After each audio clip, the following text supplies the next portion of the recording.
আমার বয়স যখন কম তখন আমি নিজের অজান্তে আল্লাহর সাথে শিরিক করেছি। এর আগে আমি কখনো শিরিক কথাটাই শুনি নাই।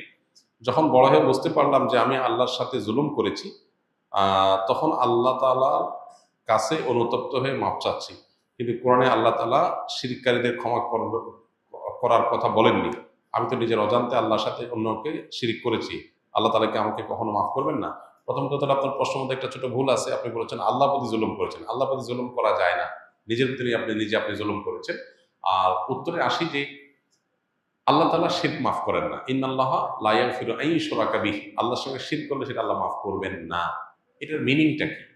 আমরা অনেকে এটার অর্থ ভুল বুঝি। এটার অর্থ এই না যে শিরক করছেন তো শেষ, আর কখনো রক্ষা নাই, এটা না। তাহলে এটার অর্থ কি? এটার অর্থ হলো কেউ যদি শিরক করে এই অবস্থায় মারা যায় তওবা ছাড়া, এটা আল্লাহ মাফ করবেন না কিয়ামতে।